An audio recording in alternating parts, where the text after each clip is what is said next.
What is up, everybody? My name is Justin. This is Forever Self-Employed. In today's video, we are going to be talking about gutter brightening, how to add it on as a service, as well as how to make more money with it. I have a special guest. Isaiah is here. You want to go ahead and introduce yourself, man? Yeah, what's up, man? Appreciate you having me on today. So I'm Isaiah. Actually, also my channel is called Zay Wonder Journal. And I'm one of the people I talk about pressure washing a little bit on YouTube. I'm not a guru or anything, but I like to share some game and some insight for those getting started. Absolutely. So like I told you before we came on, I did a search for gutter brightening and you were the first one to come up. I've not done a ton of gutter brightening, so I was hoping that you could, shed some insight on it. I got a couple questions here. First and foremost, what is it as a service? And can you kind of explain it to me as if I'm a customer that you're trying to sell on it?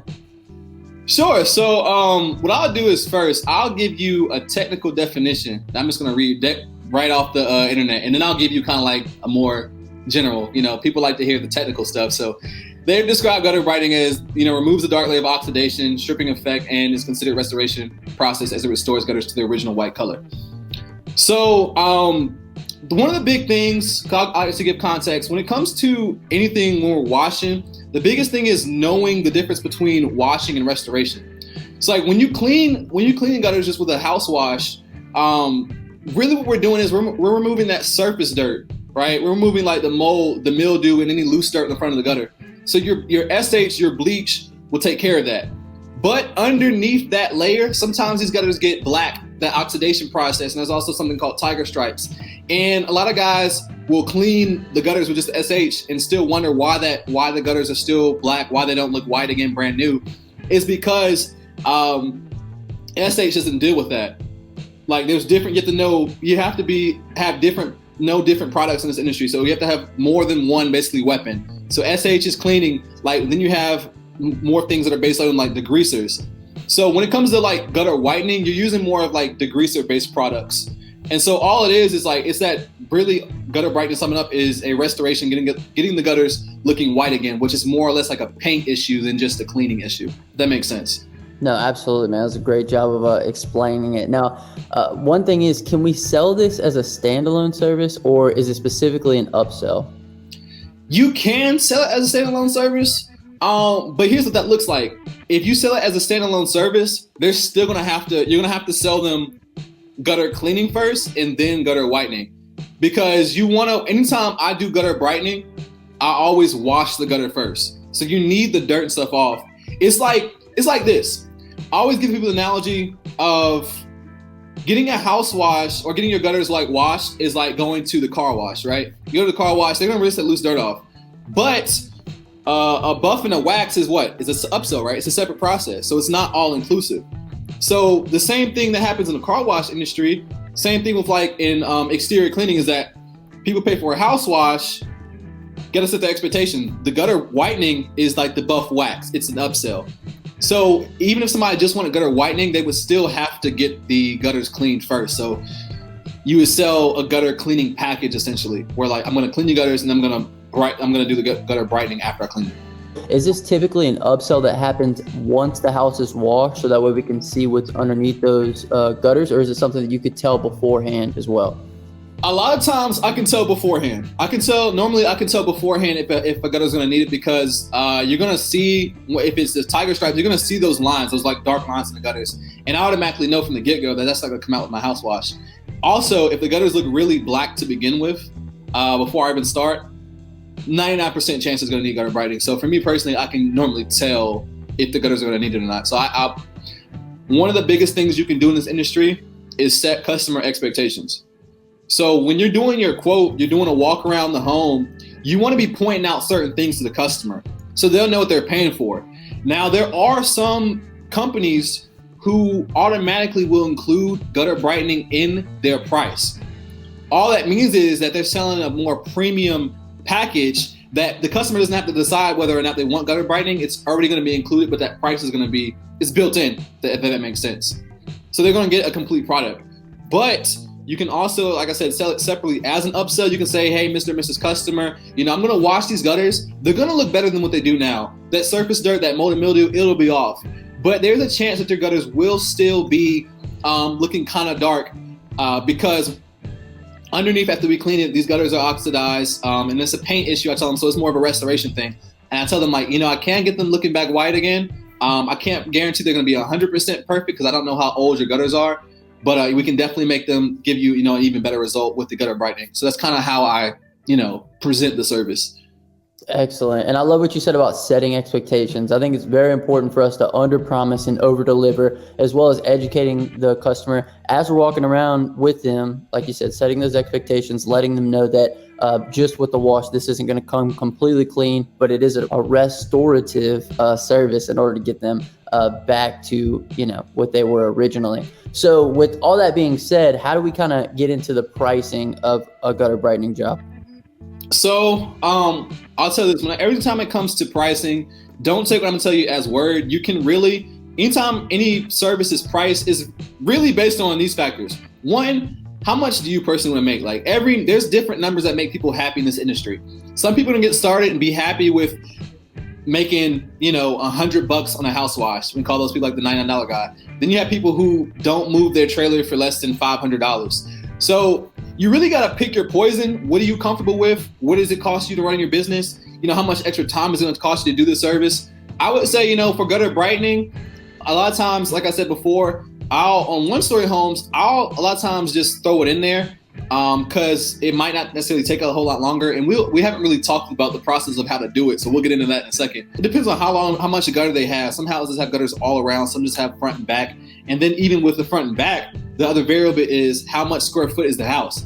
So I can't give you an exact number, but I would say probably starting around $50 per side, and it can go up from there.